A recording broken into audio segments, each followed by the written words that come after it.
Meine Reise nach Georgien hat am 29. Juli begonnen. Sie hat 5,5 Wochen gedauert und gleich am ersten Tag gab es die längste Etappe, von Deutschland bis nach Kroatien.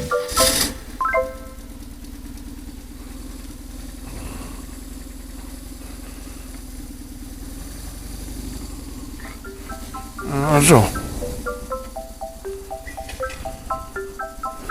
Tschüss zu Hause.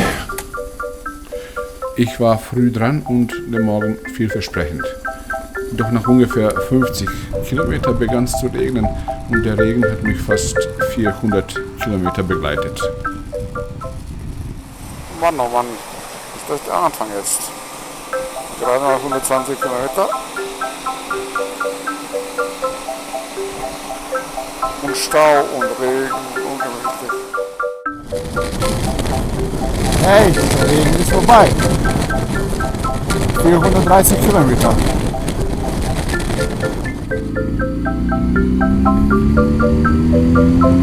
Gleichzeitig war es auch der letzte lange Regen auf meiner Reise. Es gab zwar noch vereinzelte Regenschauer später in Serbien, in der Türkei und in Georgien, allerdings alle nur kurz.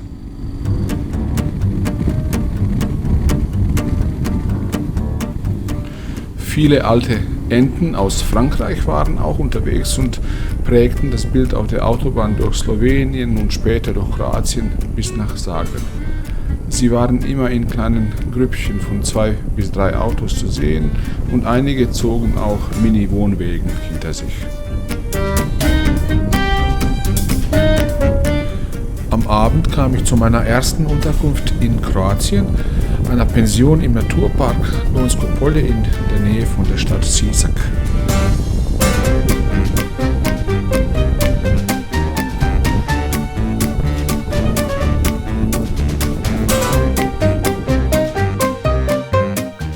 Am nächsten Morgen dann hat mich ein lautes Klappern direkt über meinem Zimmer geweckt.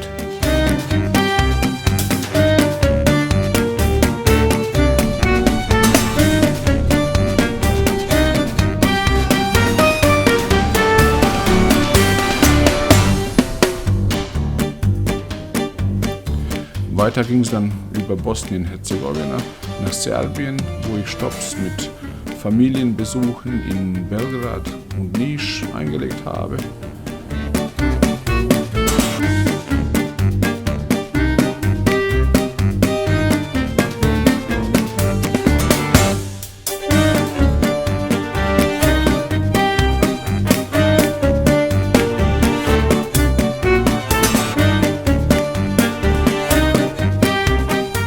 Nach 3 weiteren Tagen saß ich wieder auf dem Motorrad zu einer längeren Etappe von ca. 700 Kilometer und diesmal mit dem Ziel Istanbul.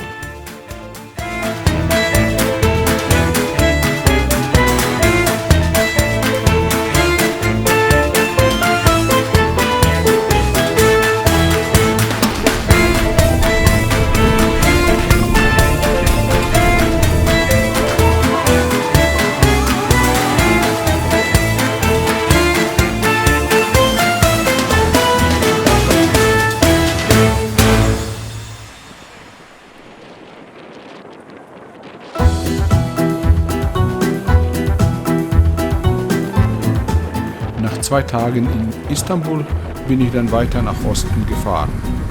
Ich war früh dran und trotzdem hat mich das Istanbuler Verkehrschaos erwischt.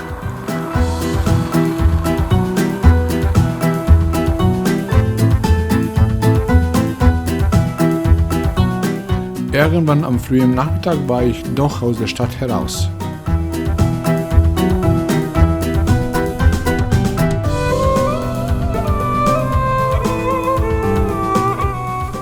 Dann bin ich in Safranbolu in Zentralanatolien angekommen, einer Kleinstadt, die durch ihre vielen Häuser aus der osmanischen Zeit sehr auf Touristen ausgerichtet ist.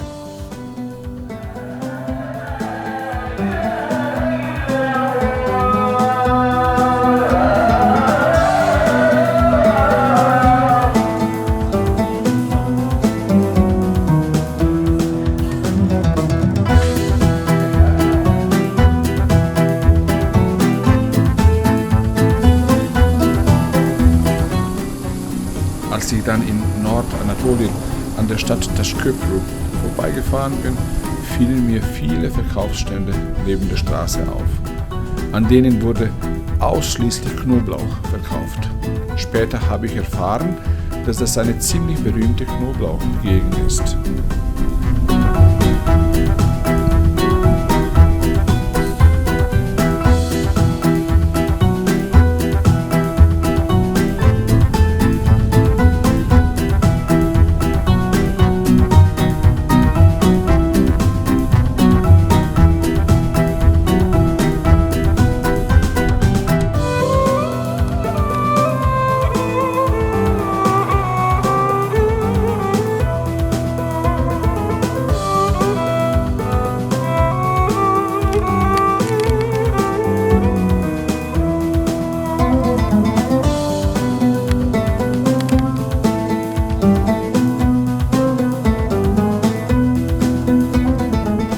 Anschließend war ich an der Schwarzmeerküste.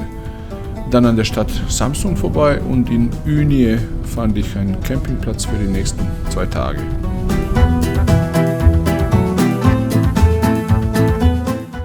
Die Türken sind ein sehr freundliches Volk. Immer wieder gab es kleine, nette Begegnungen.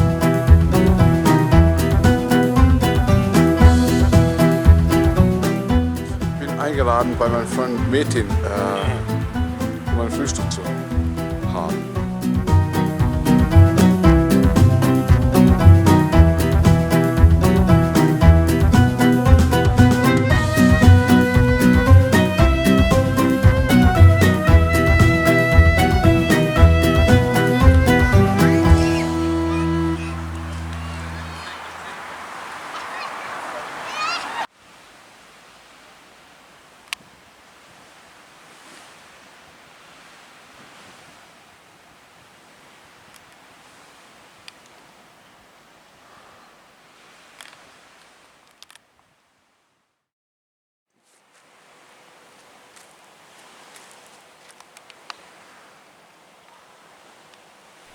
Ich bin von Ünye nach Batumi, meiner ersten Station in Georgien, gefahren.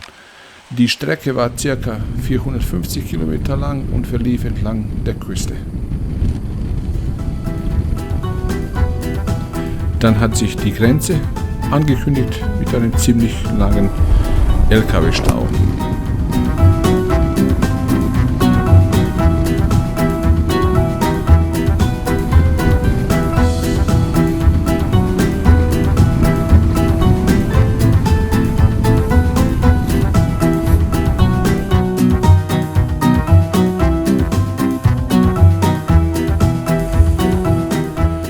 An der Grenze ziemlich langes Warten. An der georgischen Seite dann komplettes Wirrwarr.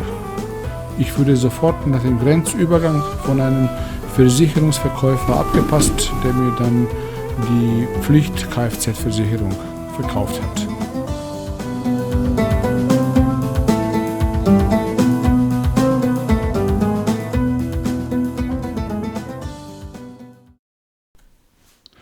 Bei der Anreise nach Georgien habe ich nicht beachtet, dass es eine weitere Zeitumstellung gibt. Und so war ich zu spät dran für eine Unterkunft. In Batumi habe ich dann auf dem Grundstück eines Imkers gezeltet. Am nächsten Morgen bin ich dann in die Stadt reingefahren. Batumi wird als Las Vegas des Ostens oder Schwarzmeers dargestellt. Allerdings, meine ersten Eindrücke waren nicht von Glanz und Glamour, sondern von großem Wohnelend außerhalb des Glitzerbezirks. Fahren in Georgien ist ein Kapitel für sich. So schön das Land ist und so freundlich die Leute sind, so rücksichtslos geht es im Straßenverkehr zu. Polizei, die überholt und ein paar 100 Meter weiter auf der Wiese anhält oder fragwürdige Vorfahrten an den Kreuzungen sind an der Tagesordnung.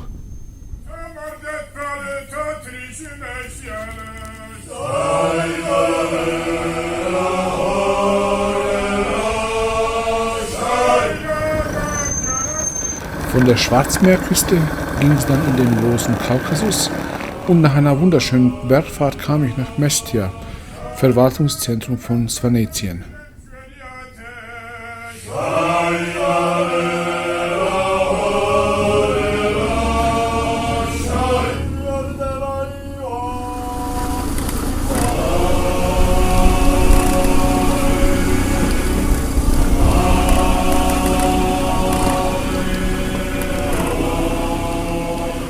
Scheiße, ist das steil.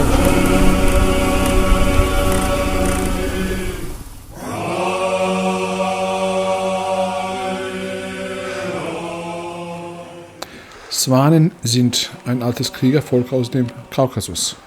In ihren Dörfern haben sie steinerne Wehrtürme gebaut, die bei Angriffen von außen als letzter Zufluchts- und Widerstandsort für Familien gedient haben.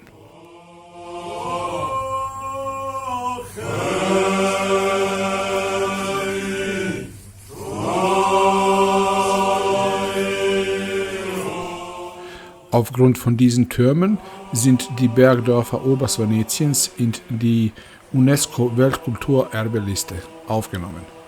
Da mittlerweile viele Touristen kommen, baut man neue und große Unterkünfte, die das ursprüngliche Bild der Ortschaften stark verändern. Somit ist auch dieser Status gefährdet. Mestia hat auch einen Flughafen, dessen Kontrollturm ein künstlerischer Nachbau eines Wehrturms ist.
Nach der Wanderung dann noch ein Konzert am Abend im Kulturzentrum von Mestia.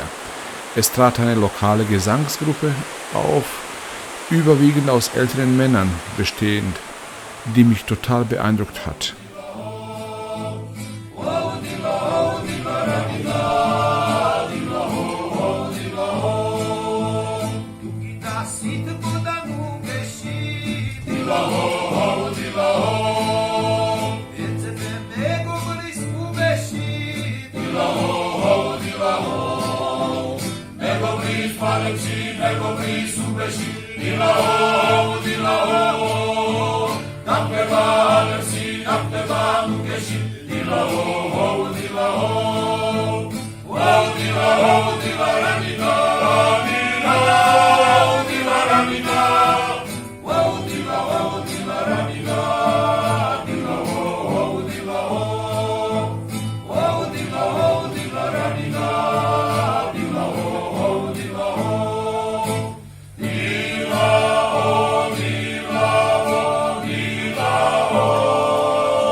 Nach 3 sehr schönen Tagen in Mestia habe ich mich wieder auf den Weg gemacht. Diesmal wollte ich nach Kutaisi. Kurz nach meiner Abfahrt bin ich einem Paar auf einem Motorrad mit Duisburger Kennzeichen begegnet. Christoph ist zu ähnlicher Zeit wie ich aus Deutschland losgefahren und hat geplant, in den Iran weiterzureisen. Seine Frau Süreya ist in der Türkei dazugekommen und sie wollten eine Zeit lang zusammen durch Georgien reisen. Nach einigen Tagen ist Süreya von Tbilisi zurück nach Deutschland und Christoph weiter über Armenien in den Iran. Ein Teil der Strecke fuhren wir dann zusammen.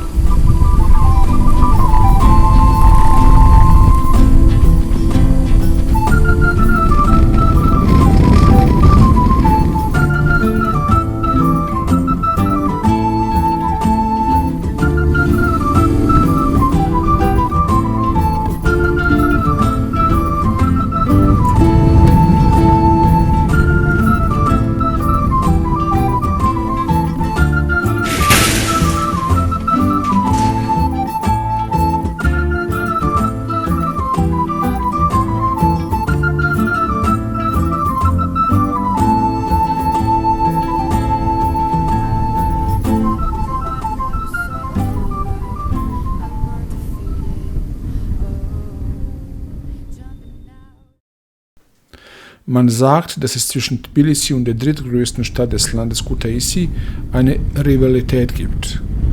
Um die Wichtigkeit von Kutaisi anzuheben, hat man das Landesparlament in das neue Gebäude in die Stadt verlegt.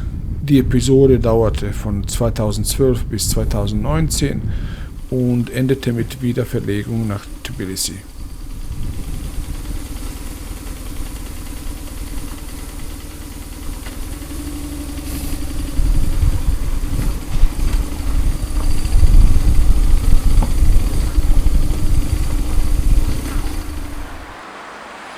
Die Atmosphäre in Kutaisi ist eine spezielle und hat mir gefallen. Es gibt viele Gegensätze, sowjetische Monumentalbauten, Innenstadt im Jugendstil, auch orientalisch aussehende Ecken.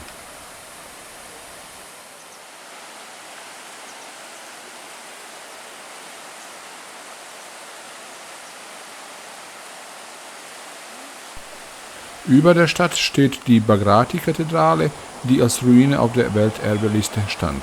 Als man sie wieder aufgebaut hat und einen Aufzug dran gebaut hat, war es mit dem Welterbe vorbei. Die Bagrati-Kathedrale war zusammen mit dem Kloster Gelati eine der 3 Welterbestätten Georgiens. Das Kloster Gelati ist dies immer noch. König David, genannt der Erbauer, hat es nach der Vertreibung der seldschukischen Türken im 12. Jahrhundert bauen lassen.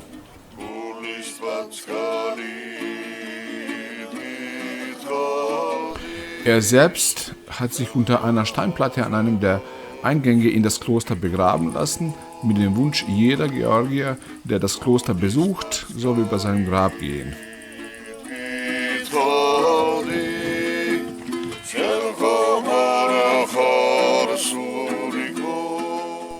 Im Rahmen des Klosters existierte im Mittelalter auch eine Wissenschaftenakademie. Als ich das Kloster besichtigt habe, gab es kaum andere Besucher da und ein älterer Mann kam auf mich zu. Er hatte eine Art Uniform an. Etwas Ähnliches habe ich beim Konzert der Sänger in Mestia gesehen. Es hat sich zwischen uns ein Gespräch auf meinen paar Brocken Russisch ergeben und als er von mir erfahren hat, dass ich selber musiziere, hat er mich 2 seiner Kollegen, die im Schatten saßen, vorgestellt. Es waren Musiker, die auf Touristengruppen warteten und ich als sozusagen Kollege bekam ein Ständchen.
Lord.